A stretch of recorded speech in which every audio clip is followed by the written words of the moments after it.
सभी लोग दिखाई दे रही है। चलिए, देखो, आज का जो पेपर है ये स्पेशल एजुकेशन में, ठीक है। 8 अगस्त, आप यहाँ पर डेट देख रहे हैं, 8 अगस्त 2021 को, ठीक है, 12:30 बजे से इसका पेपर चला था और ये था टीजीटी स्पेशल एजुकेशन में। तो स्पेशल एजुकेशन संबंधित जितने भी प्रश्न हो वो पीआरटी के लिए तो बहुत इंपॉर्टेंट है, अगर हम लोग उसे देख ले तो, है कि नहीं। तो आप लोग मुझे कमेंट भी करके बताना कि कौन कौन से क्वेश्चंस इसके सही जवाब होंगे। अगर मैं ये वाला अगर आपको पीडीएफ दिखाऊंगा तो इसमें तो आप आसानी से आइडेंटिफाई कर लेंगे, है ना, कि ये जो है इसमें कौन सा सही है कौन सा सही नहीं है। आप देख रहे हैं ग्रीन लगा रखा है इसने ऑलरेडी पहले से भी, है कि नहीं। लेकिन हाँ, अगर आप यहाँ पर अगर देखें तो इस प्रश्न में आपको थोड़ा सा कन्फ्यूज़न होगी, है ना। हाँ, तो ऐसे प्रश्नों का आप लोग जवाब भी देना, ठीक है। और ये प्रश्न जो है आपका 8 अगस्त 2021 में जो प्रश्न पूछा गया था वही प्रश्न है ये, ठीक है, जो स्पेशल एजुकेशन में। और मैं बात कर रहा हूँ पार्ट बी की, ठीक है। पार्ट बी से मैंने क्वेश्चन लिया है यहाँ पर, ठीक है, स्पेशल एजुकेशन पार्ट बी से ही है, ठीक है। तो हमें यहीं से देखना है। तो हमारे सामने पहला प्रश्न ये है कि निम्नलिखित कथनों को पढ़िए और सत्यता के संबंध में उपयुक्त विकल्प का चयन करिएगा। बड़े अच्छे से समझिएगा, कुछ अप्लाइड होंगे, कुछ कॉन्सेप्ट के आधार पे होगा। आपका एलिगेशन, इसको बोलते हैं कथन। इसका मतलब है कि सामाजिक अध्ययन, मानव मूल्य। अब आजकल जो है ये इससे प्रश्न बन रहे हैं DSSB में, है ना, तो इसका जो है आप लोगों को प्रैक्टिस भी करनी है। और अभी मैं बताऊंगा कि ये प्रश्न कैसे किए जाते हैं। तो सामाजिक अध्ययन मानव मूल्य के लिए लोकप्रिय आधार जैसे स्वतंत्रता की बात किया जाए, ठीक है, आपसी विश्वास की बात किया जाए, विविधता की बात की जाए, तो उसके लिए आपसी सम्मान को बनाने और व्यापक बनाने के लिए मानक जिम्मेदार लेता है, ठीक है भाई, जिम्मेदारी लेता है। तो आपको यहाँ पर ये कथन कैसा लग रहा है, सही लग रहा है कि नहीं सही लग रहा, पहले तो आप मुझे यही बता दीजिए। आपका ये स्टेटमेंट जो ए वाला है कि सामाजिक अध्ययन में मानव की जो वैल्यूज़ हैं उसको हमें पढ़ना चाहिए या उसको हमें ध्यान में रखना चाहिए, तो लोकप्रिय चीज़ें क्या हो सकती हैं मानव के मूल्य। क्या स्वतंत्रता होनी चाहिए, क्या आपसी विश्वास होना चाहिए, क्या विविधता होनी चाहिए। इस सब के लिए आपसी सम्मान को बचाने के लिए, एक व्यापक बनाने के लिए मानक जिम्मेदारी लेता है कि नहीं लेता, ये बताइए आप लोग। क्या इसका स्टेटमेंट क्या होना चाहिए, सही है या नहीं सही है। चलिए, अच्छा, ये स्टेटमेंट सही है, लेकिन ध्यान भी रखना आप लोग। चलिए, अच्छा, मैं पहले कथन बता देता हूँ आपको, सेकंड वाला। ये सेकंड कथन क्या कह रहा है आपसे, तो मैं आपसे वहाँ पे चर्चा करूँगा। तो यहाँ पर अगर सेकंड कथन की अगर हम बात करें तो यहाँ आपसे ये बोल रहा है कि शिक्षा की उपयोगिता के संबंध में सामाजिक विज्ञान का एक व्यवहारिक आधार है जो समाज के लिए सार्थक और आवश्यक हो सकता है, जिसमें कार्यवाही की विस्तृत श्रृंखला हो सकती है। देखिए, प्रश्न को आप लोग देख के मत करिएगा, अपने मन से दीजिएगा, है ना, ठीक है। कोशिश करिएगा, प्रैक्टिस करिएगा, बस यह मेरा आपका यही करवाने का, ठीक है भाई। तो आप जरा मुझे बताइए कि शिक्षा की उपयोगिता के संबंध में जो सामाजिक विज्ञान है वह एक व्यवहारिक आधार है, ये बात तो सही लग रही है आपको यहाँ तक। ये बात तो सत्य है भाई कि शिक्षा की उपयोगिता के संबंध में सामाजिक विज्ञान का व्यवहारिक आधार होता है और जो समाज के सार्थक और आवश्यक हो सकता है, जिसमें कार्यवाही विस्तृत श्रृंखला लेती है। मतलब देखो, समाज के लिए वो सार्थक भी आवश्यक हो सकता है, बात तो यहाँ पर ये नहीं डेफिनेटली बताया जा रही है कि ये आवश्यक है, लेकिन इसमें कार्यवाही, कार्यवाही का मतलब होता है क्रिया। क्रिया को अगर मैं बात करूँ इंग्लिश में तो इसको बोलते हैं एक्शन, ठीक है। तो एक्शन क्या एक व्यापक लेबल है इस तरीके के क्षेत्र में। तो ध्यान रखिएगा, जो मानव जीवन, पहले तो मैं इस चीज़ को बात कर लेता हूँ कथन ए के बारे में। मानव जीवन का जो अध्ययन होता है वो सामाजिक अध्ययन के ज्ञान के ही क्षेत्रों में हम कर सकते हैं। तो जिसमें मानव के जीवन का अध्ययन जब हम करते हैं तो सामाजिक संबंधों में हमने संपूर्ण विकास के रूप में अगर देखते हैं और उसकी सभ्यता के अध्ययन के रूप में देखते हैं तो वहाँ पर स्वतंत्रता जरूरी हो जाती है, आपसी विश्वास भी जरूरी हो जाती है, विविधता भी जरूरी हो जाता है, और ये आपसी सम्मान बनाने के लिए भी और व्यापक बनाने के लिए यहाँ पर जो होता है वो मानक जिम्मेदार हो जाता है, ठीक है। तो सामाजिक मूल्य तो अधिकार, कर्तव्य, न्याय पर ही है, आधारित है। मानव मूल्य नैतिक पर आधारित है, आध्यात्मिक पर आधारित है। नैतिक मूल्य जो है वो न्याय और ईमानदारी पर आधारित है। आप अच्छे तरीके से जानते होंगे ये सारी सारी की सारी बातें। सौंदर्य की अगर मैं बात करूँ, सौंदर्य मूल्य, देखो कई मूल्य होते हैं समाज का, आप लोग उसे ध्यान रखिएगा, ठीक है। जैसे अगर मैं कहूँ कि सामाजिक मूल्य में क्या आता है, तो अधिकार आ जाएगा, कर्तव्य आ जाएगा, न्याय आ जाएगा। अगर मैं आपसे कहूँ मानव मूल्य क्या होगा, तो वहाँ पर नैतिक मूल्य और आध्यात्मिक मूल्य आ जाता है। जब नैतिक मूल्य की बात करता हूँ तो न्याय और ईमानदारी आ जाती है वहाँ पर। अगर आध्यात्मिक मूल्यों की बात करता हूँ तो वहाँ पर वो आ जाता है, शांति आ जाती है, आध्यात्मिक में शांति आ जाती है, प्रेम आ जाता है, अहिंसा आ जाता है, ठीक है। ये न जो भौतिक मूल्य हैं वहाँ पर भोजन की बात हो या मकान की बात हो या वस्त्र की बात हो, ये भौतिक मूल्यों में आ जाती है। ये सभी के सभी सामाजिक अध्ययन के मानव मूल्य का एक लोकप्रिय आधार माना जाता है, जो मैं आप लोगों से बता रहा हूँ, ठीक है। अगर मैं बात करूँ सौंदर्य मूल्य के बारे में, तो सौंदर्य मूल्य क्या होता है? सौंदर्य मूल्य एक प्रकृति होती है, कला होती है, मानवीय जीवन के सौंदर्य के रूप में देखा जाता है, ठीक है, प्रकृति के रूप में। और मनोविज्ञान के मूल्य में प्रेम, स्नेह जिसको आप कहते हैं, दया कहते हैं, ये सारी चीज़ें जो है इन्वॉल्व हो जाती है। तो ध्यान रखिएगा, यह आपका स्टेटमेंट पहला सत्य है, लेकिन शिक्षा की उपयोगिता के संबंध में सामाजिक विज्ञान का व्यवहारिक आधार होना, और जब व्यवहारिक आधार होता है तो वहाँ पर समाज के लिए सार्थक भी हो सकता है, बात तो ये ठीक है। बट यहाँ पर कार्रवाई की विस्तृत श्रृंखला नहीं, ये जरूरी नहीं है कि समाज में अगर सार्थक जो चीज़ें सार्थक हैं, उस चीज़ के करने के लिए जो एक्टिविटी है, जो एक्शन है, वो जरूरी नहीं है कि बहुत व्यापक हो। ये ज़रूरी नहीं है कि बहुत व्यापक हो। उसमें ऐसी भी कैटेगरी हो सकती है कि किसी सेवार्थी को अगर समाज की मुख्य धारा से हमें जोड़ना है, तो आप ये भी कह सकते हो कि सर आप उसका अध्ययन करिए, निदान करिए, उपचार करिए, तो ये भी एक प्रक्रिया मान लेती है। तो ये करने की जो प्रक्रिया होती है, तो आप इतनी भी प्रक्रिया में कर सकते हैं। तो ज़रूरी ये नहीं है, ये स्टेटमेंट आपका गलत हो जाएगा। यहाँ पर अगर मैं बात करूँ, क्या आपको लग रहा है कि ऑप्शन ए सही है कि ऑप्शन बी सही है? ऑप्शन मतलब ए नहीं, कथन ए सही है, कथन दो सही है? क्या लग रहा है बताइए जरा। एक सही लग रहा है आपको। देखिए यहाँ पर मैं आपको बताऊं, एक मानक जिम्मेदारी लेता है, मेरी बात को बड़ा ध्यान से समझिएगा, गौर करिएगा। तो मानक मूल्यों के आधार पर न जो लोकप्रिय आधार होता है, ठीक है, लोकप्रिय आधार होता है, स्वतंत्रता, आपसी विश्वास, ये सभी के सभी होते हैं। लेकिन यहाँ पर ये नहीं बताया गया कि सामाजिक मूल्य होना चाहिए, कि मानव मूल्य होना चाहिए, कि नैतिक मूल्य होना चाहिए। मैंने तो बताया अभी आपको कि सामाजिक मूल्य में अधिकार, कर्तव्य, न्याय आता है, मानव मूल्य में नैतिक मूल्य आता है, आध्यात्मिक मूल्य आता है। तो वो तो चीज़ें यहाँ पे मेंशन ही नहीं की गई है। पहली बात तो इसको समझिएगा आप, ठीक है। तो ये चीज़ तो मेंशन ही नहीं की गई ना यहाँ पर तो सिर्फ लोकप्रिय आधार की बात कर दिया इसने। और एक बात बताइए जरा, यहाँ पर जब मैंने एक्शन की बात किया, तो एक्शन में आप ये रिप्रेजेंट करिए, ये सोचिए इसके बारे में, क्रिया के बारे में, कि क्रिया वो गतिविधि होती है कि ये आप छोटे से छोटे लेवल पर भी कर सकते हैं। अब अध्ययन निदान की जो प्रक्रिया मैं आपसे बता रहा हूँ, अध्ययन निदान उपचार की प्रक्रिया, तो यह प्रक्रिया आपका व्यापक भी हो सकती है और आपका क्या हो सकती है, लघु भी हो सकती है।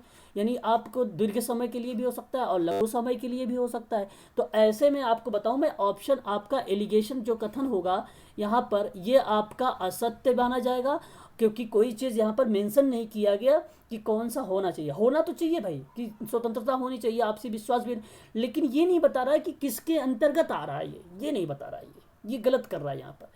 तो स्टेटमेंट आपका ए गलत भी है, और प्लस ये तो आपको भलीभांति तरीके से पता चल गया कि अध्ययन निदान जो उपचार प्रक्रिया है, ये तो ज़रूरी यही कि केवल विस्तृत ही श्रृंखला हो, तो ये भी आपका गलत हो जाएगा। दोनों गलत हो जाएंगे आपके, यहाँ पर स्टेटमेंट जो है आपकी दोनों के दोनों गलत है। आपका ऑप्शन ए करेक्ट हो जाएगा, ये सही जवाब आया था, ऑप्शन नंबर ए। ये सिर्फ आपको समझना था यहाँ पर कि मानव के जो मूल्य हैं वो कौन कौन से होते हैं। सामाजिक मूल्य, मानव मूल्य, नैतिक मूल्य, आध्यात्मिक मूल्य, भौतिक मूल्य, सौंदर्यात्मक मूल्य, मनोवैज्ञानिक मूल्य, ये समझना था। लेकिन दिया तो था जैसे करके, बट इसने इंक्लूड नहीं किया कि यह है किसको, कि जो आपसी सम्मान के लिए और एक व्यापक बनाने के लिए मानक जिम्मेदार हो।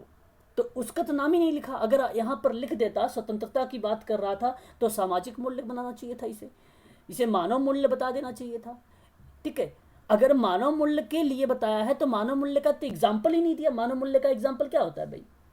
मानव मूल्य का नैतिक मूल्य होता है, आध्यात्मिक मूल्य होता है, ठीक है, और ये सब कुछ चीज़ें है ही नहीं इसमें। तो आपका ऑप्शन जो हो जाएगा ए सत्य माना जाएगा, इसका करेक्ट जवाब ए होगा। चलिए एक और प्रश्न देखिए आप, तो आप अच्छे से करेंगे और भी।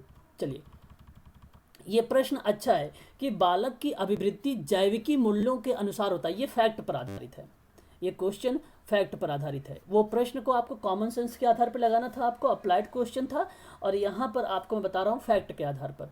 तो ये देखिए फैक्ट जो है, ये रॉक ना कह के आप इसे रॉस कहें तो सबसे अच्छी बात है। इसका नाम रॉस ही था, ठीक है, इसका नाम रॉस ही है, याद रखिए। तो रॉस महोदय कहते हैं, आप लोगों को मैंने एक चीज़ बार बार बता चुका हूँ कि किशोरावस्था को इन्होंने एक प्रकार से तूफान की अवस्था का भी नाम दिया था, और इन्होंने किशोरावस्था को शैशवावस्था की पुनरावृत्ति कही थी। इन्होंने क्या बोला था? पुनरावृत्ति बोला था। तो जाहिर सी बात है भाई, यहाँ पर तो ऐसा कुछ ऑप्शन भी नहीं लिख रहा है, यहाँ पर लिखा हुआ है कि बालक की अभिवृद्धि के बारे में, तो ये तो किशोरावस्था की बात करते हैं, और आप लोगों भलीभांति तरीके से जानते, तो इसलिए ये ऑप्शन गलत हो जाएगा। बात कर लेते हैं हम लोग अब हॉरलॉक के बारे में। हॉरलॉक क्या कहते हैं बताइए? हॉरलॉक महोदय यही कहते हैं, ध्यान रखिएगा आप लोग, कि नवीन विशेषताओं के नवीन योग्यताओं को जन्म देती है। जब ऐसी प्रतिक्रिया को कहा जाता है एक प्रकार से नवीन योग्यता और नवीन जो है विशेषताओं को एक जन्म देती है, और यह प्रक्रिया आपको कहलाती है विकास की पॉइंट ऑफ व्यू से। तो विकास में इन्होंने जैविक मूल्यों के अनुसार बात किया था। तो जैविक जो मूल्य थे, उन मूल्यों को एक अभिवृद्धि के रूप में रिप्रेजेंट कर दिया था। तो जैविक मूल्य मतलब जैविक नियम के अनुसार होना चाहिए। तो जैविक नियम की बात किसने की है? हॉरलॉक ने किया है। और वही जैविक नियम के अनुसार इन्होंने उसको बोल दिया कि यह अभिवृद्धि है। ये क्या है? अभिवृद्धि है। तो ये आपका सही हो जाएगा, जैविक नियम जब कभी आएंगे आप लोगों का तो उसके अनुसार। और विकास की अवस्था का जो प्रभाव है वो दूसरी अवस्था में भी पड़ता है। ये बात ये हॉरलॉक महोदय का ही है। ये बात भी कहते हैं कि जो विकास की अवस्था होती है उसका अवस्था दूसरी अवस्था में भी प्रभाव डालता है। जैसे पहले शैशवावस्था है, शैशवावस्था की जो भी क्रियाविधि होती है वो बाल्यावस्था में भी क्या करती है? प्रभाव डालती है। ठीक है, तो ये आपका हॉरलॉक का स्टेटमेंट हो जाएगा। विलियम स्टर्न का नाम आपको ऐसे ही पता था, आसानी से आप कर लेते हैं कि विलियम स्टर्न महोदय जी, ये इनका नाम जो आता है बुद्धि के सूत्र इन्होंने दिया था, और इनका नाम इंटेलिजेंसी में आता है। और इन्होंने कहा था कि नवीन परिस्थितियों के साथ समायोजन की जो योग्यता है, जो नवीन परिस्थितियों के साथ समायोजन की जो योग्यता है, उसी योग्यता का नाम है बुद्धि। इसी योग्यता का नाम है बुद्धि, याद रखिएगा। अगर मैं आपसे बात करूं ग्रीन की, तो ग्रीन किशोरावस्था में इन्होंने जीवन का एक वसंत काल, जिसको आप लोग बोलते हैं गोल्डन, तो गोल्डन एज किसने बोला था? ग्रीन ने बोला था। मैंने याद भी करवाया था इसको ट्रिक के माध्यम से भी, कि इसकी इन सब की परिभाषा मैंने आप लोगों को बता चुका हूँ। ठीक है, तो ग्रीन की परिभाषा है ये, ध्यान रखिए, गोल्डन एज, जिसको किशोरावस्था का जीवन का वसंत काल कहा है। ठीक है, और प्रश्न कह रहा था कि अभिवृद्धि के जैविक नियम के अनुसार कौन सी चीज़ होनी चाहिए? वो हॉरलॉक का होना चाहिए। ऑप्शन आपका बी करेक्ट हो जाएगा। बताइए जरा, इतनी बात समझ में आ गई आप लोगों को? बोलिए सुमन सर। ठीक है, ऑप्शन आपका बी करेक्ट हो जाएगा वहाँ पर। चलिए, इसका सही जवाब बताइए आप जरा मुझे, क्या होना चाहिए? अच्छा, अगर जो वृद्धि है ना, वृद्धि को ही कोशिकाओं में होने वाली जो होने वाली वृद्धि होती है, जैसे जो कोशिकाओं में होने वाली वृद्धि होती है, जैसे लंबाई और भार में वृद्धि दिखाती है, तो वो कोशिकाओं के आधार पे होता है। कोशिका मतलब सेल। तो ये बात किसने कही है पता है आपको? कोशिकाओं की बात ये फ्रैंक ने कहा है, याद रखिएगा। क्या नाम है? फ्रैंक। ध्यान रखिएगा, ये इंपॉर्टेंट है, फ्रैंक का भी नाम। ठीक है, कोशिका के बारे में किसने जिक्र किया है अभिवृद्धि में? तो नाम याद रखिएगा, फ्रैंक नाम है उसका। ठीक है, चलिए इस क्वेश्चन को जरा मुझे बताइए, क्या होना चाहिए क्वेश्चन नंबर 3 का? ऑप्शन बताइए मुझे जरा, ए होगा, बी होगा, सी होगा कि डी होगा? बोलिए। डैश को अर्थपूर्ण मौखिक अभिगम के, अभिगम का मतलब यहाँ पर अगर मैं बात करूँ आपसे, तो इसको एक्सेस के भी नाम से जानते हैं, प्लस में अगर मैं बात करूँ तो अप्रोच के भी नाम से जानते हैं इसको, ध्यान रखिएगा। अभिगम के रूप में भी जाना जाता है, जिसमें विद्यार्थी को प्रस्तुत सामग्री जो होती है वो आंतरिककरण शामिल करता है। तो जो प्रगतिशील देखभाल और एकीकृत समाधान के माध्यम से होता है। तो क्या यह तर्कपूर्ण अभिगम होगा, कि अभिग्रहण अभिगम होगा, कि रेसिप्रोकल जिसको पारस्परिक अभिगम बोलते वो होगा, कि प्रगति अभिगम होगा? बताइए। रेसिप्रोकल होगा, यहाँ पर इनका कहने का जवाब आ रहा है। पहले हम एक एक के बारे में समझ लेते हैं ये होता क्या है। देखिए, मेरी बातों को बड़ा अच्छे से समझिएगा आप लोग, तो आप आसानी से इसको कर पाएंगे, है ना। तो अगर मैं इस प्रश्न की बात करूं तो पहला है तर्कपूर्ण अभिगम के बारे में। ये जानते हैं किस चीज़ के बारे में बात करता है? ये बताता है आपसे कि किसी समस्या को सोचने के कारण और तर्क का उपाय या उसके उपयोग को लेकर। तो वैज्ञानिक रूप से जब आंकड़ों पर आधारित जो कोई क्रियाविधि होती है वो तर्क पर होती है। ये तो नाम से ही पता चल रहा है कि तर्क वितर्क वगैरह जो चीज़ की जाती है उस पर आधारित होता है। तो इसलिए वैज्ञानिक आंकड़ों पर भी हो सकता है। किसी समस्या को सोचने का जो कारण या तर्क का जब हम उपयोग करते हैं ऐसी कंडीशन पर, तो हम तर्क संगत एक्सेस लगा देते हैं या इस अप्रोच का प्रयोग कर लेते हैं, तो आपका ये हो जाएगा। बट प्रश्न में ये नहीं पूछा है आपसे, प्रश्न पूछा है कि अर्थ मौखिक अभिगम के रूप में जाना चाहिए। ठीक है, ऑप्शन सी की बात कर लेते हैं। ऑप्शन सी रेसिप्रोकल रहता है। रेसिप्रोकल में जिसको हम पारस्परिक अभिगम बोलते हैं, तो पारस्परिक अभिगम जो है ना एक शिक्षण के रूप में जाना जाता है और इसी को हम लोग बोलते हैं अनुदेशात्मकता। तो याद रखिएगा, इसको हम लोग क्या बोलते हैं? अनुदेशात्मकता बोलते हैं। एक ऐसी गतिविधि है जो लेशन के दौरान या उसके अर्थ में के निर्माण के हम उद्देश्यों से इसको क्या करते हैं? लागू करते हैं उद्देश्यों के साथ में। तो यहाँ पर हम क्या करते हैं? खंड के बारे में, शिक्षकों और छात्रों के बीच में जो संवाद होता है, जो टीचर और स्टूडेंट के बीच में जो कम्युनिकेशन होता है, यह एक पढ़ाने की तकनीकी के पॉइंट ऑफ व्यू से होनी चाहिए ऐसी क्रियाविधि। तो रेसिप्रोकल होता है, यहाँ पे दोनों एक दूसरे के पूरक होते हैं, तो ये एक पारस्परिक अभिगम होता है। यह एक पारस्परिक, तो यहाँ पर अनुदेशात्मक गतिविधि लागू होती है।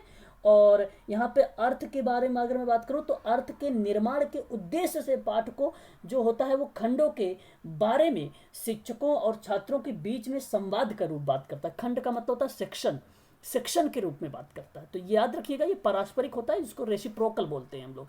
लेकिन ऐसा कुछ भी जिक्र नहीं हो रहा यहाँ पर केवल बात हो रही है कि जिसमें शिक्षार्थी को प्रस्तुत सामग्री होती है। बात यहाँ पर आप लोगों से शिक्षक और शिक्षार्थी दोनों के बारे में बात नहीं की गई है।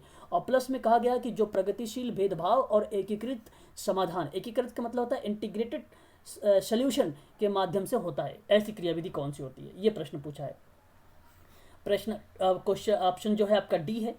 डी आपसे ये बोल रहा है कि यह एक ऐसी प्रगतिशील अभिगम है जिसमें शिक्षा को सामग्री, देखो यहाँ पर बात को जरा बहुत गौर से सुनिएगा, इसमें कह रहा है कि शिक्षक को सामग्री, ठीक है, या शिक्षक को अगर मैं बात करूँ तो उस शिक्षक के बजाय पूरे बच्चे पर ध्यान जो केंद्रित करना चाहिए वह एक प्रकार से प्रगति एक्सेस होता है, प्रगतिशील एक्सेस होता है। वो प्रगतिशील आपका अभिगम कहलाता है। क्या कहलाता है अभिगम प्रगतिशील वाला? वो कहलाता है कि शिक्षा को सामग्री या शिक्षक के बजाय पूरे बच्चे पर ध्यान जब केंद्रित होता है तो ऐसी क्रियाविधि को प्रगति अभिगम कहते हैं। बट अगर मैं आपसे बात करूं कि अभिग्रहण अभिगम क्या होता है, तो अभिग्रहण जो होता है हम इसको बोलते हैं रिसेप्शन। रिसेप्शन का एक सिद्धांत है जहाँ पर हमने क्या किया? अभिग्रहण कर लिया। तो वह साहित्यिक सिद्धांत को रूप में देखने को हमें मिल जाता है। तो जब साहित्यिक सिद्धांत के रूप में आप इसे देखते हैं तो वहाँ पर यह अर्थ बनाता है कि प्रत्येक विशेष पाठक को स्वागत और व्याख्या पर बल देता है। तो ऐसी क्रियाविधि को हम शिक्षार्थी को प्रस्तुत सामग्री जो होती है वो आंतरिकरण के रूप में शामिल करते हैं और वहाँ पर प्रगतिशील भेदभाव और एकीकृत समाधान के माध्यम से यह जो क्रियाविधि होती है वो अभिग्रहण के अभिगम में हम इसको यूज करते हैं। तो अभिग्रहण एक प्रकार की रिसेप्शनल सिद्धांत के रूप में देखा जाता है और ये सिद्धांत ही है आपका, ये एक प्रकार से सिद्धांत ही है। प्रगतिशील भेदभाव, हाँ आप ये भी कह सकते हैं, हाँ हाँ हाँ हाँ हाँ ये भी आप कह सकते हो। लेकिन एक चीज़ आप ध्यान रखिएगा, जब भी कभी आप लोगों से यहाँ पर अगर मैं बात करूँ प्रगतिशील भेदभाव और एकीकृत समाधान के माध्यम से, तो आप एक बात और सोचिएगा यहाँ पर कि वो जाहिर सी बात है वहाँ पर एक बच्चे की क्या की जा रही है? एक्वायर की जा रही, मतलब उसकी आवश्यकताओं की पूरी की जा रही है। तो ऐसी क्रियाविधि में आपको एक बात बता दूँ, वो बहुत ध्यान में रखना आप लोग, इम्पोर्टेंट है वो। जैसे उसमें भेदभाव हो सकता है। भेदभाव का होने का मतलब ये होता है कि इंडिविजुअल किसी क्रियाविधि को करेंगे, ठीक है, तो वह एक नॉन प्रोबेबिलिटी के अकॉर्डिंग आता है, जिसको आप बोलते हैं गैर संभावित। और गैर संभावित वो चीज़ें होती है जो आप अपने मन से ना चुनने के बजाय आप किसी और के मतलब किसी और के कारण के आधार पे जब चुनते हैं तो ऐसी क्रियाविधि में हम हमेशा देखते हैं भेदभाव। तो ये आपका करेक्ट जवाब हो जाएगा ऑप्शन सी, अभिग्रहण। अभिग्रहण अभिगम जो कहलाता है वह प्रगतिशील भेदभाव और एकीकृत समाधान के माध्यम से जब आप शिक्षार्थी को किसी प्रस्तुत सामग्री का आंतरिककरण शामिल करते हैं तो वो चीज़ें शामिल हो जाती है। और यहाँ पर ये प्रश्न के आधार पर अगर आप प्रश्न 2 बार पढ़ते तो आसानी से इस प्रश्न का जवाब भी आप दे देते कि अभिग्रहण अभिगम ही होता है। आपने क्या लगाया था बताइएगा, क्या लगाया था आपने इसका सही जवाब बोलिए। डी नहीं होना चाहिए, नहीं नहीं डी ऑप्शन इसका नहीं होना चाहिए, इसका ऑप्शन ए बी होना चाहिए, इसका ऑप्शन बी होना चाहिए। अभिग्रहण को बोलेंगे रिसेप्शन सिद्धांत, रिसेप्शन सिद्धांत बोलेंगे, ठीक है।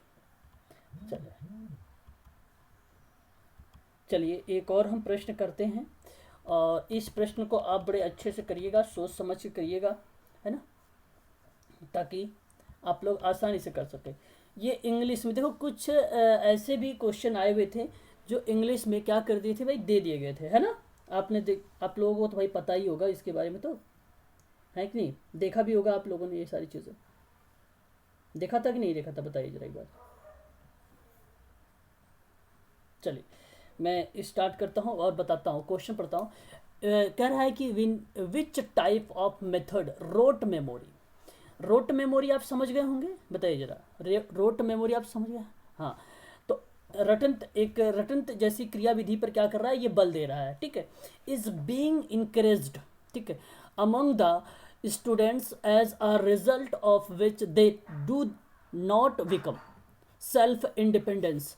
तो आप बताइए जरा, यहाँ पर जो इंडक्टिव मेथड है या इंडक्टिव जिसको आप अप्रोच कर रहे हो, इसी को हम लोग बोलते हैं आगमन, ठीक है, आगमन बोलते हैं, ठीक है भाई, ये आगमन है, ठीक है। तो आप इसे आसानी से इस तरीके से करिए तो समझ में आएगा आपको। डायरेक्ट एक्सपीरियंस अप्रोच होता है एक, डायरेक्ट जो यहाँ पर अगर मैं बात करूँ तो एक प्रकार से ये प्रत्यक्ष अनुभव के जो है अभिगम के बारे में बात कर रहा है। और आपको बात कर रहा है डिडक्टिव अप्रोच की बात, तो यह एक निगमन की बात कर रहा है, निगमन अभिगम के बारे में बात कर रहा है। एक बात कर रहा है प्रोसेस, जिसको हम लोग बोलते हैं प्रक्रिया। तो ये 4 ऑप्शन है, जरा मुझे बताइए कि जो रोट मेमोरी है वो इंकरेज कर रही है बच्चों को, बताइए। सॉरी, फिर कह रहा है कि student as a result which they do not become self, मतलब फिर वे उन बच्चों पर क्या कर रहा है, आत्म स्वतंत्रता की बात कर रहा है, आत्म प्रत्यक्षीकरण की बात कर रहा है, और उसमें वो चीज़ें इन्वॉल्व नहीं है। प्रश्न है डू नॉट, उन चीज़ों को इन्वॉल्व नहीं किया गया है, ठीक है भाई। तो आपको मैं बताता हूँ, मेरी बात को ध्यान समझिएगा। देखिए पहले बात तो ये कि जो तर्क की या हम बात करें आगमनात्मक की बात, तो यहाँ पर वो तर्क पर आधारित है, और जिस प्रक्रिया में एकाकीय प्रेक्षणों से ज्ञात तथ्यों पर हम जोड़कर अधिक रूप में या व्यापक रूप में हम उसको कथन को निर्मित करते हैं, तो ऐसी प्रक्रिया जब हम देखते हैं तो वह आगमन में आ जाती है, बहुत व्यापक लेवल पर, ठीक है भाई, बहुत ही व्यापक लेवल पर आ जाती है। तो ऐसी प्रक्रिया कहाँ पर आ जाती है, तो आपको अच्छे तरीके से ये बातें पता भी होनी चाहिए, और इम्पोर्टेंट क्वेश्चन भी है ये, है ना भाई। तो ऐसी क्रियाविधि यहाँ पर आ जाती है। तो इसके बेसिकली जो आगमन विधि थी या आगमन उपागम था, उस समय सबसे पहले इसके जो अग्रदूत माने गए थे वो माने गए थे अच्छे याद करके नाम था उनका, ठीक है, याद रखिएगा, अच्छे इसको जो है अच्छे याद करके, क्योंकि इन्हीं का नाम बेसिकली एक देखा जाता अग्रदूत के रूप में, ठीक है। बट इसके जो जनक माने गए हैं वो माने जाते हैं आरस्तु, वो माने जाते हैं आरस्तु महोदय। तो आपको इसको पता होना चाहिए इस ऑप्शन के बारे में कि भाई ये है क्या चीज़, ये बेसिकली सामान्य नियमों और सिद्धांतों का निर्माण करता है, ये ज्ञात से अज्ञात की तरफ लेके जाता है, ये विशिष्ट से सामान्य की ओर लेके जाता है, मूर्त से अमूर्त जैसी शिक्षण विधियों का ये प्रयोग में लाता है। ठीक है, तो ये चीज़ें यहाँ पर हो जाती है। तो यहाँ आप मैं आपको बताऊं, तो जब मैंने आपसे कहा कि भाई ये तो विशिष्ट से सामान्य की ओर जा रहा है, तो जाहिर सी बात है ये तो रोट होगा ही नहीं, आपको रोट से ही समझ लेना चाहिए था, है ना, कौन सी चीज़ किस पर आधारित होगी। तो अगर मैं बात करूं आपके यहाँ पे डायरेक्ट एक्सपीरियंस के बारे में, तो यहाँ पे जो डायरेक्ट एक्सपीरियंस के बारे में बात हो रही है, क्या आप मुझे बता सकते हैं, ये प्रत्यक्ष अनुभव की बात कर रहा है। तो जहाँ पर प्रत्यक्ष अनुभव की बात होती है, तो वो भी एक प्रकार से आपका रिप्रेजेंट नहीं करता है रोट मेमोरी, क्योंकि आपने डायरेक्ट किसी चीज़ से सीख रहे हैं। एक शिक्षक है शिक्षार्थी को अनुभव के आधार पे सिखा रहा, और ये अनुभव के आधार पे जब सिखाता है, तो हमेशा मैंने आप लोगों को एक ट्रिक भी बताया था कि जब कभी आपको अनुभव मिले तो आप तुरंत उसको सही लगा देना, कभी गलती मत करना ऐसे क्वेश्चनों पर। तो इसको तो आप प्रश्न के आधार पे चलना।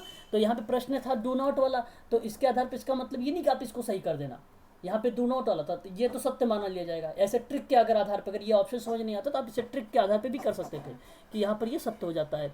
लेकिन जो डिडक्टिव मेथड की बात करूँ या डिडक्टिव अप्रोच की बात करूँ, तो यह विभिन्न प्रयोग और उसके उदाहरणों के माध्यम से किसी सामान्य नियम की सभ्यता को घोषित कर देता है। तो ऐसी क्रियाविधि में हम शुद्ध नियम का पता चलता है, हमें शुद्ध नियमों का पता चलता है। तो आप बताइए जरा, क्या आप जब मैथ आपको पता होना चाहिए, मैथ किस पर आधारित है, तो ये निगमनात्मक डिडक्टिव जो अप्रोच है उस पर आधारित है, आप जानते हैं भली बात तरीके से। तो मैथ का सूत्र तो आपको रटना पड़ेगा, बोलिए हाँ या ना, सूत्र तो आपको रटना पड़ेगा। ऐसी क्रियाविधि पर जब आपको ये इस तरीके से किसी समस्या के समाधान की बात हो, तो ऐसे कंडीशन पर ये अज्ञात से ज्ञात की तरफ लेके जाता है, ये सामान्य से विशिष्ट की ओर लेके जाता है, ये अमूर्त से मूर्त की तरफ लेके जाता है ये।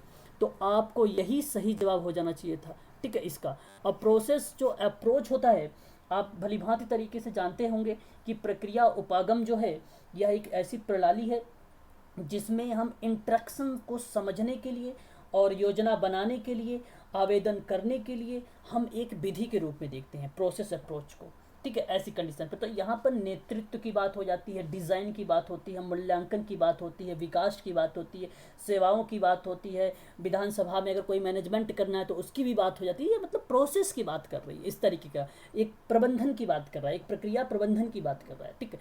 तो ये कंडीशन हो जाती है, तो ये तो आपका बिल्कुल नहीं होना चाहिए। आप बताइए जरा यहाँ पर, क्या ये सही जवाब होना चाहिए इसका, क्या डू नॉट का क्या सही जवाब होना चाहिए, सेल्फ इंडिपेंडेंट में क्या होना चाहिए स्टूडेंट रिजल्ट पर,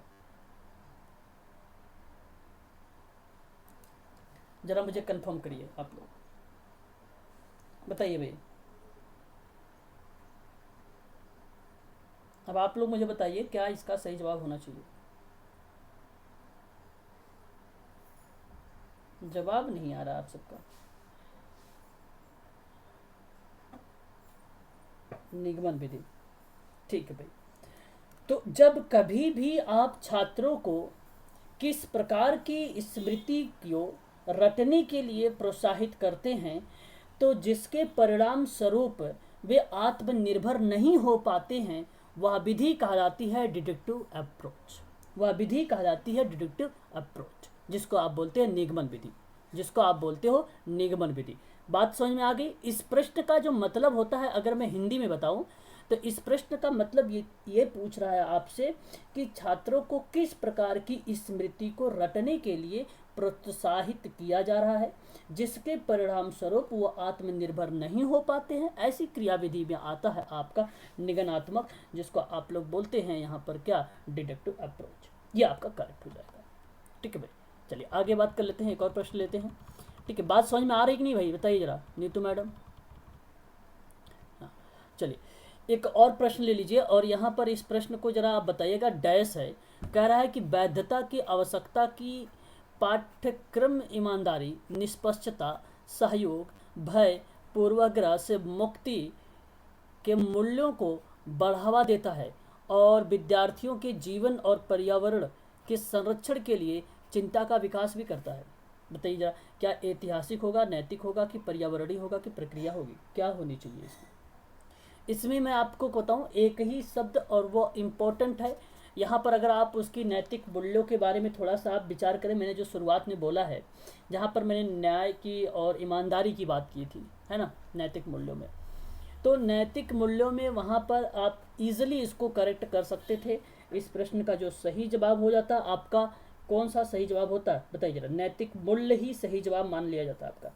तो इसका करेक्ट जवाब जो हो जाएगा आप लोगों का, वैधता की आवश्यकता का पाठ्यक्रम ईमानदारी, निष्पक्षता, सहयोग, भय और पूर्वाग्रह से मुक्ति मूल्यों को बढ़ावा देता है और विद्यार्थियों के जीवन और पर्यावरण के संरक्षण के लिए चिंता का विकास भी कर देता है। ऐसी प्रक्रिया जो हो जाती है आपकी नैतिकता हो जाती है, और नैतिकता को हम लोग क्या बोलते हैं, मोरल बोलते हैं, है ना। कुछ चीज़ों को सीधा सीधा रिप्रेजेंट हो जाता है। ऐतिहासिक चीज़ों को नहीं, ये रिसर्च का एक पार्ट है। ऐतिहासिक की अगर बात किया जाए तो यहाँ पर शोध की बात है, जहाँ पे डाटा हम ले रहे हैं विगत वर्षों के बारे में, विगत समय के बारे में। पर्यावरणीय या वातावरण को ऐसी जो प्रतिक्रियाएं होती है उसको रिप्रेजेंट करता है। तो ऐसा नहीं, बहुत बच्चों ने ऐसे भी लगा दिया होगा विद्यार्थी के जीवन और पर्यावरण के संरक्षण की चिंता का विकास होता है, तो वो पर्यावरणीय ही होता है। तो ऐसा कोई कारक ये रिप्रेजेंट नहीं होगा। आपकी प्रक्रिया एक प्रोसेस होता है, ये भी आपका नहीं यूज होगा। ऑप्शन आपका बी ही करेक्ट हो जाएगा यहाँ पर, इस प्रश्न का सही जवाब हो जाएगा बी। ठीक है भाई, चलिए एक और प्रश्न लीजिए, और ये प्रश्न बताइए जरा मुझे क्या इसका सही जवाब होना चाहिए। कि भाषा का वह स्वरूप जिसका व्यवहार सामान्यतः जनता अपने समूहों या घरों में करती है तो उसे हम क्या बोलते हैं। वाक्य बोलते हैं, परिनिष्ठता भाषा बोलते हैं, बोली बोलते हैं उसे, कि विदेशी भाषा बोलते हैं, क्या बोलते हैं बताइए जरा। सार्थक, अगर देखो वाक्य क्या मतलब क्या होता है भाई, वाक्य का मतलब क्या होता है बताइए जरा। सार्थक शब्दों का समूह को हम लोग वाक्य बोलते हैं, सही है गलत बोलिए एक बार, हाँ या ना बोलिए। बात सत्य है भाई। तो ऐसे में हम भाषा का स्वरूप व्यवहार के साधारण जनता के लिए समूहों के घरों में करते हैं, तो ऐसी प्रतिक्रिया को हम लोग नहीं कहेंगे कि एक प्रकार से ये वाक्य है। वाक्य तो सार्थक शब्द, जो सार्थक शब्द हैं उनका वाक्य है ना, उन्हीं को बोलते हैं हम लोग। ठीक है भाई, जैसे सार्थक शब्दों का समूह हो जाए, ठीक है भाई, सेंटेंस हम इसी को बोल जाते हैं। बस यही चीज़ आपको ध्यान रखना है यहाँ पर। प्रश्न बहुत सरल है ये। परिनिष्ठ भाषा, परिनिष्ठ भाषा का मतलब होता है डिफाइंड लैंग्वेज की बात करता है। तो देखो डिफाइंड लैंग्वेज क्या होता है, एक प्रकार क्या पूर्णतः कुशल होने की बात करेगा, बिल्कुल पूर्णता कुशलता की जब बात करता है, संपूर्ण रूप से कुशलता की बात करता है, संपूर्ण रूप से कुशलता की बात करता है, तो वो होती है आपका परिनिष्ठ भाषा होती है। ठीक है, पूर्णतः कुशल, ठीक ये।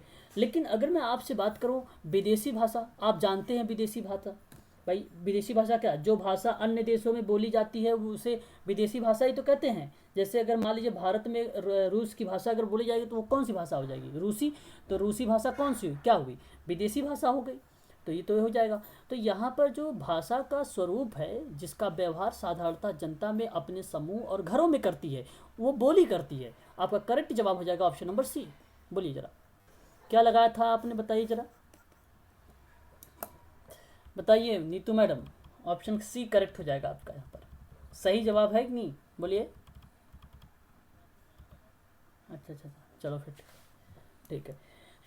एक और प्रश्न आपके सामने है, ये प्रश्न भी अपने आप में अच्छा प्रश्न है, और इसे आप लोग जरा करिए कि इसका क्या सही जवाब होना चाहिए। इसमें कहा है आप लोगों से ये कि in which type curriculum learning is, ठीक है, spread over time rather than being, यहाँ पर बात हो रहा है कॉन्सेप्ट, है ना, ये ध्यान रखिएगा। कॉन्सेप्ट की सॉरी कॉन्सेप्ट नहीं है ये आपका है कॉन्सेंट्राइड, है ना, कॉन्सेंट्राइड इन सॉर्टेड पीरियड है। तो इसका मतलब जानते हैं क्या हो सकता है, इसका मतलब क्या होना चाहिए, क्या आपको पता है बताइए जरा। देखिए इसका कहने का जो भाव है मैं आपको बता देता हूँ, आप इसको ध्यान से समझ लीजिए, एक बार सुन लीजिए। किस प्रकार का पाठ्य, एक प्रकार से किस प्रकार का पाठ्यचर्या सीखने में केंद्रित होने के बजाय समय के साथ फैला है, और वह एक छोटी अवधि में, छोटी अवधि का मतलब होता है एक प्रकार से आप ये भी कह सकते हैं कि कम समय के लिए। ठीक है भाई, कम समय के लिए। ठीक है, तो आप ऑप्शन ए कह रहा है आप लोगों से ये कि यह एक सर्पिल कैरिकुलम है क्या, सर्पिल कैरिकुलम है क्या, ये बता रहा है। तो मैं आपको बता देता हूँ, ये प्रश्न का जवाब यही आपका सही मान लिया जाएगा, सर्पिल कैरिकुलम। और यह एक ऐसी अवधारणा है जो व्यापक रूप से जेरोम ब्रूनर ने इसके बारे में बताया था, जेरोम ब्रूनर ने बताया था। और ये ब्रूनर के लिए एक जिम्मेदार है, और यहाँ पर एक पाठ्यक्रम डिज़ाइन को भी संदर्भित कर दिया था। संदर्भित का मतलब होता है रिप्रेजेंट कर देना उसको, ठीक है। तो जर्म ब्रूनर ने तो पाठ्यक्रम के दौरान बार बार प्रस्तुत किया जाना ऐसी क्रियाविधि, या मैं आपसे ये बात कह सकता हूँ, साफ शब्दों में ये भी बोल सकता हूँ आप लोगों से कि इसमें अगर आपको समझना है ये भी क्रियाविधि, तो यहाँ ध्यान रखिएगा आप लोग, ठीक है भाई, कि ऐसी क्रियाविधि जिसमें आपने क्या किया, शॉर्ट टाइम के लिए, कम समय के लिए कोई पाठ्यचर्या को सीखने के लिए आपने केंद्रित तो किया, बजाय समय के साथ फैला हुआ था और वो कम अवधि के लिए फैला हुआ था, तो ऐसी क्रियाविधि जो हो जाती है वो स्पाइरल आपका सर्पिल आपका कैरिकुलम हो जाएगा। करेक्शनल एक कैरिकुलम होता है, अगर मैं बात करूं तो ये जानते हैं कौन सी पाठ्यक्रम होता है, ये एक प्रकार से सुधार कार्यक्रम होता है।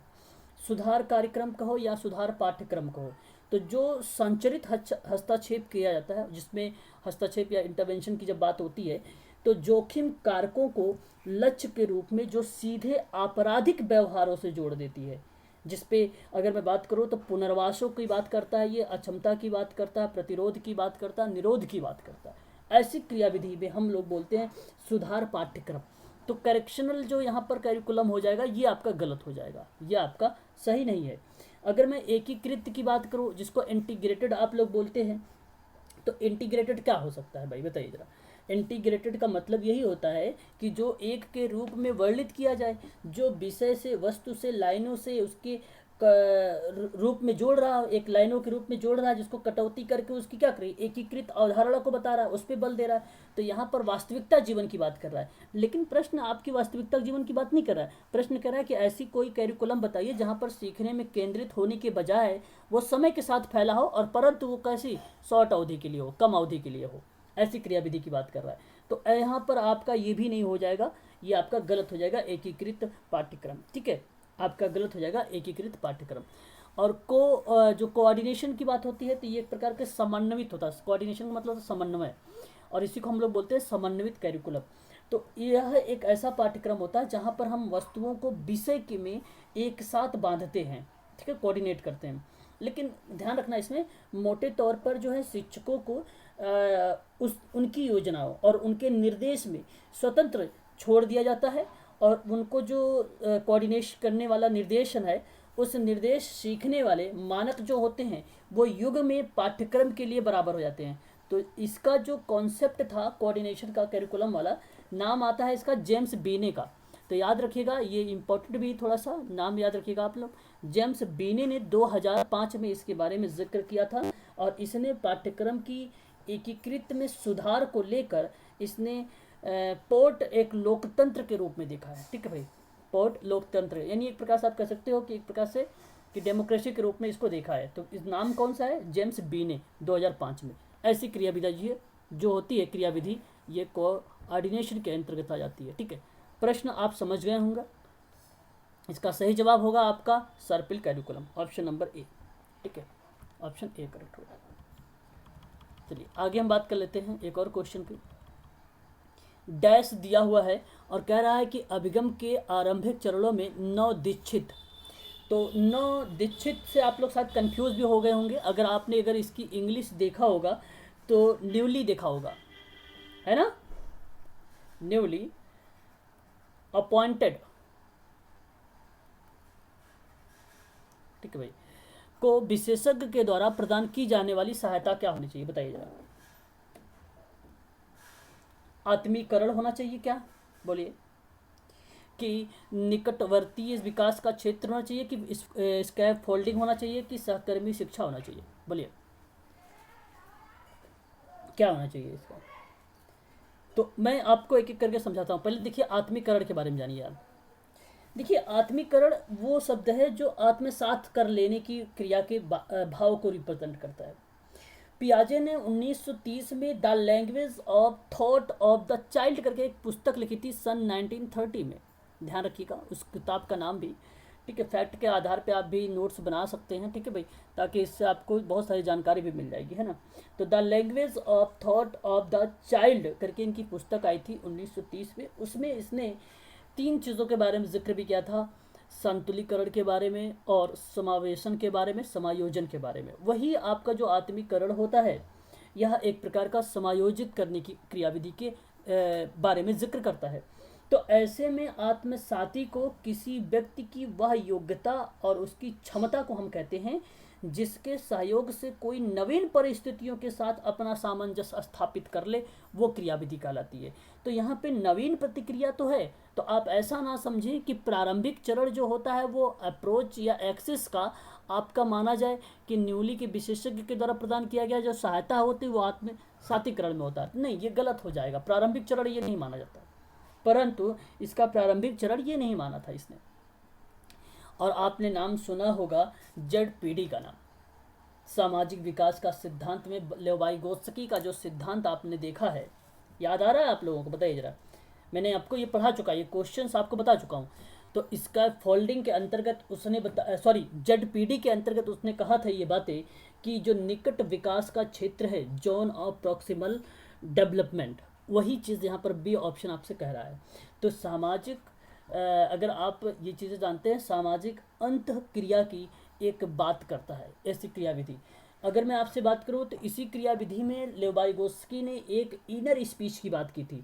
इनर स्पीच वो चीज़ें थी जहाँ पर विचारों से उत्पन्न थिंकिंग जो थी वो आपकी इनर स्पीच की बात करती थी। बात समझ में आ रही है? एक बार बोलिए जरा, क्लियर करिए मुझे। इनर स्पीच क्या थी? जो आपको रिप्रेजेंट करती थी किन क्रियाविधि को, किस क्रियाविधि को रिप्रेजेंट करती थी? इनर स्पीच, विचारों के उत्पन्न थिंकिंग को। और इसने एक और बात बताई थी, एक्सटर्नल स्पीच भी, एक्सटर्नल स्पीच भी। और एक्सटर्नल स्पीच में इसे शाब्दिक भाषा कहा गया है। इसे क्या बोला गया था? एक्सटर्नल स्पीच को शाब्दिक भाषा बोला गया था, ठीक है।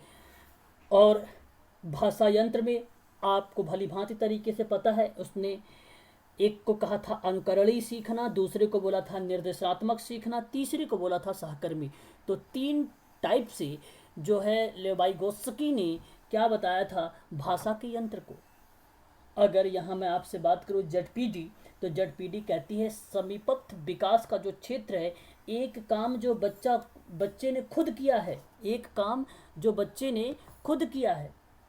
और यहाँ पर अगर एक काम वो बच्चा नहीं कर पाता है, एक काम वो जो बच्चे ने नहीं कर पाता है, तो यानी यहाँ पर अगर मैं बताऊँ कि एक बच्चा जो समस्या को जो भी समस्या का समाधान कर रहा है वहाँ पे सहायता ले रहा है, और एक काम ऐसा है जो वो नहीं कर पा रहा है। अब यहाँ पे आप नोट कर देंगे तो आप आसानी समझ जाएंगे। नो यहाँ पर मैं कर देता हूँ, ये नहीं कर पा रहा है, और ये काम जो है आपको क्या ले रही है, यहाँ पे हेल्प ले रही है, ठीक है भाई। इन क्रियाविधि के बीच में जो अंतर आप देख रहे हैं वह एक प्रकार से जेडपीडी कहलाती है। तो जहाँ तक वो काम उसने किया है वो काम ये है, प्लस में इसमें उसको मदद भी मिली होगी, लेकिन वे काम वो है जहाँ उसको जो हेल्प दी गई, मान लीजिए वो काम अच्छे से किया बच्चे ने कुछ समय तक, लेकिन चौथे स्टेप से वो काम आता ही नहीं उसे, ठीक है। और फिर उसके बाद यहाँ पर वो काम जो बिल्कुल भी नहीं कर पा रहा है, तो इन क्रिया के दोनों के बीच में जो अंतर है वो जेडपीडी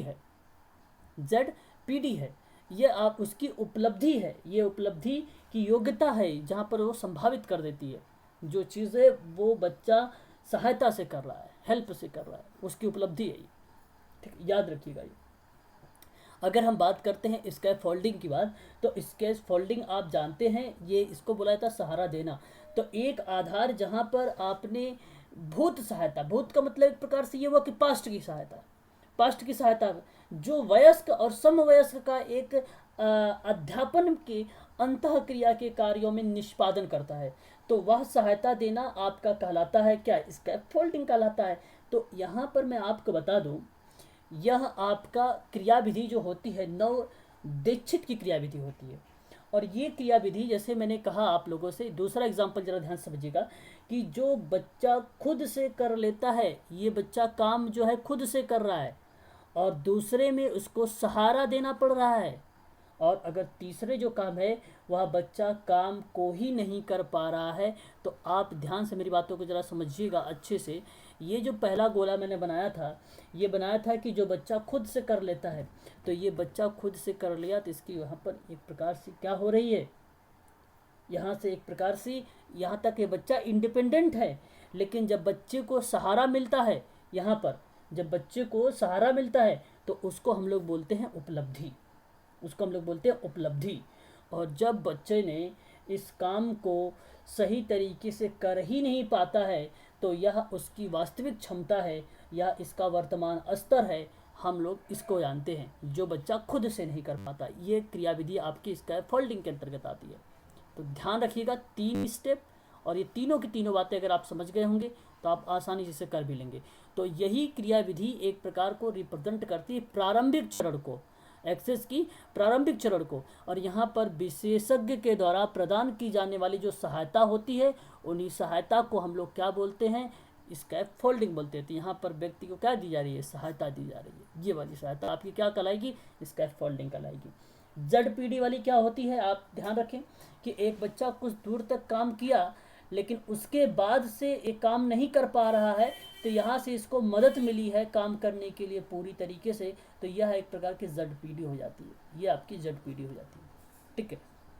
और यहाँ पे प्रारंभिक चरण में अगर बात किया जाए तो स्कैफोल्डिंग हो जाएगा आपका ये, ठीक है। याद रखिएगा ये क्वेश्चन का सही जवाब आपका क्या होना चाहिए, बताइए जरा, स्कैफोल्डिंग है ना, बोलिए। यह प्रश्न देखिए जरा, आवाज जा रही मेरी, बोलिए एक बार। शिक्षक जब अध्यापन कार्य करता है, टीचर जब कोई अध्यापन कार्य करता है तो वह किस बात का ध्यान रखता है, क्लास जल्दी खत्म हो जाए, ये काम करेगा, बताइए जरा, अपने कॉमन सेंस का प्रयोग लगाइए। बिल्कुल, अधिगमकर्ता को अधिक से अधिक समझ होनी चाहिए। चलिए अभी और भी ऑप्शन देखते हैं हम लोग। जल्द से जल्द पाठ्यक्रम को खत्म कर देना चाहिए, खत्म का मतलब समाप्त कर देना चाहिए, ये भी गलत हो जाएगा आपका। कक्षा में ज़्यादा से ज़्यादा पढ़ाया जा सके, ज़्यादा से ज़्यादा पढ़ाया जा सके, ये भी गलत, बी ही करेक्ट हो जाएगा यहाँ पर। इसका तो सही जवाब सभी लोगों को मिला होगा, आंसर भी सही था इसका, और सरल क्वेश्चन भी था ये DSSB का, है ना। चलिए एक प्रश्न और देख लीजिए, यहाँ पर देखिए कि उस शोध का नाम बताइए जो वर्णनात्मक है, जिसमें वर्तमान में होने वाली घटनाएं, स्थितियां, परिस्थितियों के वर्णन की व्याख्या करता है। क्या प्रश्नावली होगा, सर्वेक्षण होगा, पोर्टफोलियो होगा, केस अध्ययन होगा। देखिए एक बात ध्यान रखिए, पहले तो मैं आप लोगों को एक चीज़ ये बता देता हूँ, ठीक है भाई, कि पोर्टफोलियो है क्या चीज़। पहले मैं शुरुआत करता हूँ पोर्टफोलियो से। देखिए पोर्टफोलियो क्या है, यहाँ पर ध्यान रखिएगा, जो पोर्टफोलियो है यह एक प्रकार का फाइल है जिसमें व्यक्ति के, बालक के जीवन के सभी क्षेत्रों को क्रमबद्ध तरीके से जानकारी हम एकत्र करके रखते हैं। पोर्टफोलियो तो किसी बालक के जीवन का प्रत्येक अवस्था, उससे संबंधित घटनाएं जो घटित होती हैं, उसकी जानकारी के लिए हम एक फाइल के अंतर्गत ये चीज़ें क्या करते हैं, उसमें सेव करते हैं या उसको हम रखते हैं सुरक्षित, उसे बोलते हैं पोर्टफोलियो। इसका अगर मैं बात करूं, पोर्टफोलियो से पता है क्या चीज़ें मिलती हैं, हमें क्यों करते हैं पोर्टफोलियो। ये बेसिकली पोर्टफोलियो से हमें व्यक्तिगत जानकारी मिलती है, पोर्टफोलियो से हमें पारिवारिक जानकारी मिलती है, पोर्टफोलियो से हमें शैक्षणिक जानकारी मिलती है, पोर्टफोलियो से हमें सामाजिक जानकारी मिलती है, पोर्टफोलियो से हमें खेल से संबंधित जानकारी मिलती है, पोर्टफोलियो से सह शिक्षण या सह शिक्षण का मतलब होता है को कैरिकुलम से संबंधित जानकारी मिलती है, और विशिष्ट उपलब्धि इत्यादि चीज़ों के बारे में भी हम लोगों को क्या मिल जाती है, जानकारियाँ मिल जाती है। इस पोर्टफोलियो का यही उद्देश्य था, अगर मैं बताऊं, कि बालक के सभी पक्षों की जानकारी देता है ये, और समय समय पर जो चीज़ परिवर्तित होती रहती हैं उसके बारे में हमें जागरूक भी कर देता है बच्चे के प्रति। इसलिए हम ये कह सकते हैं कि बालकों के सतत और व्यापक मूल्यांकन में पोर्टफोलियो का एक अहम भूमिका भी होती है, ठीक है। सतत मूल्यांकन हो या व्यापक मूल्यांकन हो, उन दोनों में इसकी एक अहम भूमिका होती है। यह जरूरी भी नहीं है कि पोर्टफोलियो को सिर्फ व्यक्ति और बालक का ही हो, पोर्टफोलियो बल्कि अगर मैं बात करूं तो व्यक्ति, पशु, पक्षी इत्यादि का भी हो सकता है। ध्यान रखिएगा, पोर्टफोलियो जो है केवल व्यक्ति पर ही नहीं, आप पशु पक्षी पर भी बना सकते हैं पोर्टफोलियो, ये सारी चीज़ें वहाँ पे जानकारी हमें मिलती है। आगे हम बात करते हैं सर्वेक्षण की। एक और ऑप्शन लेते हैं, और सर्वेक्षण का मतलब अब भली था। अच्छा ये एक बात बताइए जरा, पोर्टफोलियो दिया किसने था? किसी को पता है पोर्टफोलियो किसने दिया है? बोलिए नाम। चलिए, हैरी मार्क विटज का नाम आता है, एक हैरी मार्क विटज का नाम आता है, और इन्हीं के साथ में एक और नाम आता है मॉडर्न पोर्टफोलियो थ्योरी। वो नाम है एक मॉडर्न पोर्टफोलियो, मॉडर्न एक प्रकार का नाम है, और ये मॉडर्न जो है ये मॉडर्न पोर्टफोलियो थ्योरी के नाम पे रखा गया, और ये मार्च 1952 में लाया गया था। 1952 में, 1952 में। क्लियर हो रहा है? बोलिए जरा। 1952 में। इसी को मॉडर्न पोर्टफोलियो थ्योरी भी कहते हैं, ठीक है, याद रखिएगा। मार्च 1952, ध्यान रखिएगा, ये इम्पोर्टेंट फैक्ट है। तो ये हो जाएगा। अच्छा, अगर हम बात करते हैं सर्वेक्षण की, तो जरा सर्वेक्षण बताइए। आप लोग नाम सुना भी होगा, आप लोगों को पता भी होगा। सर्वेक्षण उस कलात्मक विज्ञान को हम कहते हैं जिसमें हम क्या करते हैं, विभिन्न प्रकार की जानकारियां जो है कलेक्ट करते हैं। तो यहाँ पर छात्र अध्यापन या शिक्षक जो है प्रशिक्षण और एक कक्षा प्रगति जैसे विभिन्न पहलुओं का हम मूल्यांकन करते हैं। तो मूल्यांकन क्रियाविधि जो होती है, ये एक प्रकार का सर्वेक्षण जहाँ से आप डेटा ले रहे हैं सर्वे के माध्यम से, वो क्रमबद्ध सूचना एकत्र करता है। जैसे आपने किसी क्षेत्र में चले गए सर्वे वगैरह करने, तो वहाँ पर आप क्रमबद्ध सूचनाओं को कलेक्ट करेंगे। लेकिन ये आपका बेसिकली घटनाओं के संबंध में, स्थितियों के संबंध में बताता तो है, परंतु ये वर्णनात्मक नहीं होता है। ये आपका सर्वेक्षण, और सर्वेक्षण जो वर्णनात्मक का मतलब होता है डिस्क्रिप्टिव होना चाहिए। कैसा होना चाहिए? डिस्क्रिप्टिव होना चाहिए। तो ये डिस्क्रिप्टिव आपका नहीं होता। प्रश्नावली, तो आप मुझे बताइए, क्या प्रश्नावली ये विधि या मेथड्स के माध्यम से जब आप प्रश्नों की सूची बनाते हैं तो क्या ये डिस्क्रिप्टिव होता है? बिल्कुल नहीं होता। ये आधारित रूप से अगर मैं बात करूं, आधिकारिक रूप से, तो विषय की जानकारी है तो तैयार की गई जो प्रश्नों की सूची होती है वही कहलाती है प्रश्नावली। प्रश्नों की सूची ही क्या कहलाती है? प्रश्नावली कहलाती है। तो ये बिल्कुल नहीं होगी। अगर मैं आपसे केस अध्ययन की बात करूं, जिसका आप लोग कहते हैं सेवार्थी इतिवृत्ति। इतिवृत्ति का मतलब यहाँ पर देखिए, ध्यान रखिएगा, इसको हिंदी में केस अध्ययन भी इसको बोला जाता है, और प्लस इसको ये भी बोला जाता है कि सेवार्थी की इतिवृत्ति बोला जाता है। आप ये ना समझें कि सेवार्थी का इतिहास। इसमें अगर मैं आपसे बात करूँ इतिवृत्ति में, तो वहाँ पर हम पहली बात तो ये देखें कि उसका करंट लेवल क्या है, वर्तमान का स्तर क्या है, उसकी वर्तमान की जब स्थितियों की घटनाओं के बारे में बात करते हैं, प्लस उसकी कंडीशंस क्या है, घर पे क्या कंडीशन है, विद्यालय में कैसा बिहेवियर कर रहा है, ये कंडीशन जानेंगे।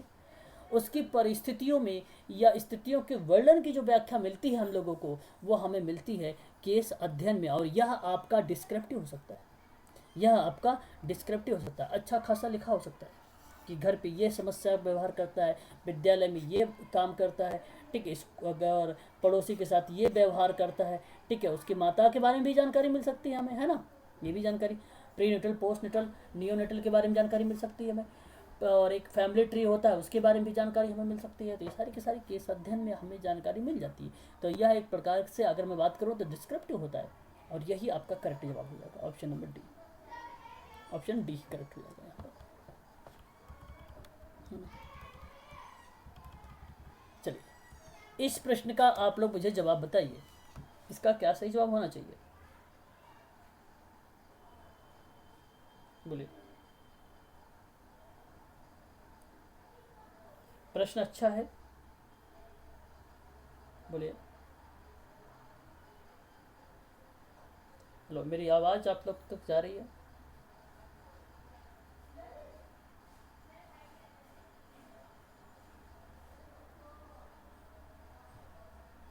चले, मैं बताता हूँ।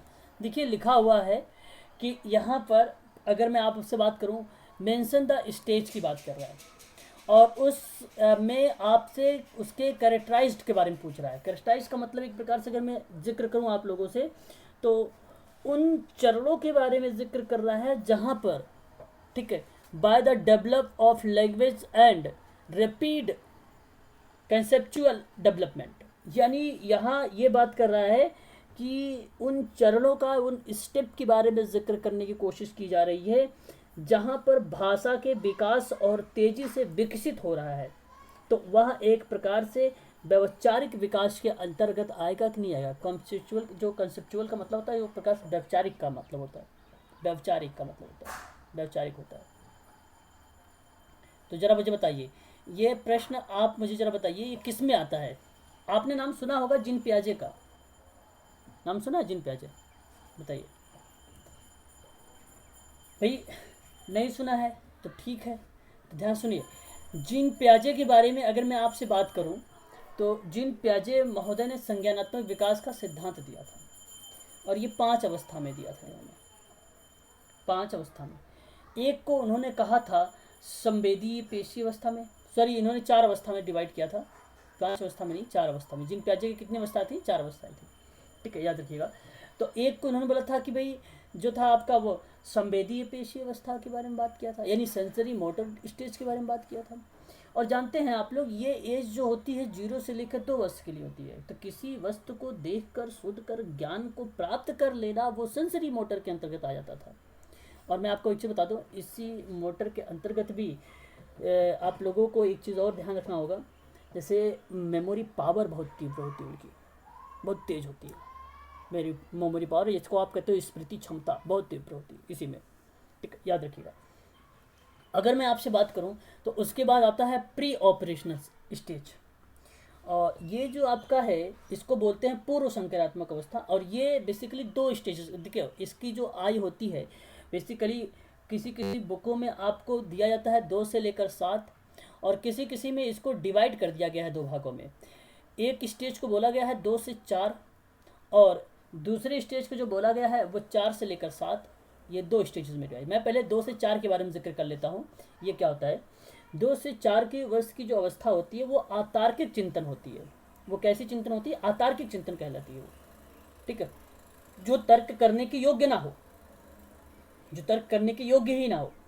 तो बच्चे जो भी मान लीजिए सपोज अगर मैं आपसे बात करूं, कोई एक बच्चा है कहीं चला गया बाहर, और वहाँ पर उस बच्चे ने देखा कि सफ़ेद रंग का कुत्ता, ठीक है भाई, सफ़ेद रंग का कुत्ते को देखा और पहचान गया कि कुत्ता है, ठीक है।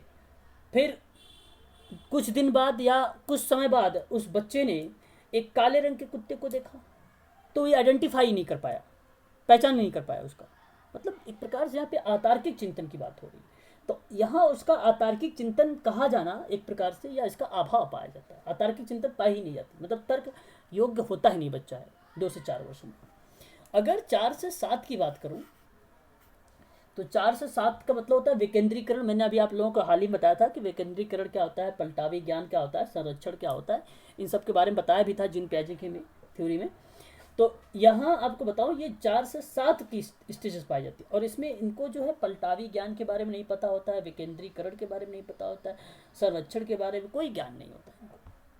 ये 4 से 7 वाली स्टेज होती है, इसी को बोलते हैं जो प्री ऑपरेशनल, पूर्व संक्रियात्मक अवस्था। और आपका जो थर्ड होता है वो होता है आपका कंक्रीट, और कंक्रीट को हम लोग क्या बोलते हैं, इसको बोलते हैं मूर्त संक्रियात्मक अवस्था। यानी मूर्त जिसका कोई रूप हो, आकार हो, रंग हो, अर्थात जिनको हम देख सकते हैं, छू सकते हैं, टच स्पर्श कर सकते हैं, इसे ही हम क्या बोलते हैं, मूर्त संक्रियात्मक, ठीक है। और ध्यान रखिएगा, इसमें अभिसारी चिंतन भी पाया जाता है, और अभिसारी चिंतन जो होता है वो 7 से 12 होता है। अभिसारी चिंतन कितना होता है? 7 से 12 होता है, ध्यान रखिएगा। और इसकी आयु की अगर मैं बात करूं आप लोगों से, तो इसका जो एज भी पाई जाती है वो लगभग इसी के समथिंग आसपास पाई भी जाती है, 7 से 12, ठीक है, 7 से 12। तो याद रखिएगा आप लोग, यहाँ पर जो मैं बात कर रहा हूँ कंक्रीट के बारे में, 7 से 12 के बारे में, तो यह किसी समस्या का एक हल, इसी को बोला जाता है इनबॉक्स थिंकिंग भी, और एक विधि चिंतन भी बोला जाता है। तो ये बेसिकली मूर्त संक्रियात्मक अवस्था में पाया जाता है। एक होता है आपका फॉर्मल ऑपरेशनल, जिसको हम लोग बोलते हैं अमूर्त या औपचारिक फॉर्मल बोलते हैं, ठीक है, इसी को। और ये मूर्त चिंतन के साथ साथ जो है अमूर्त चिंतन करने की योग्य बताता है। अमूर्त का अर्थ जैसे अगर मैं बात करूँ तो ये समझ जाता है यहाँ पर स्नेह के बारे में, सहानुभूति के बारे में, न्याय के बारे में, स्वतंत्रता के बारे में आदि चीज़ों को ये महसूस करने लगता है। तो यहाँ पर अभिसारी चिंतन और अपसारी चिंतन दोनों इन्वॉल्व हो जाता है, फॉर्मल में दोनों इन्वॉल्व हो जाता है।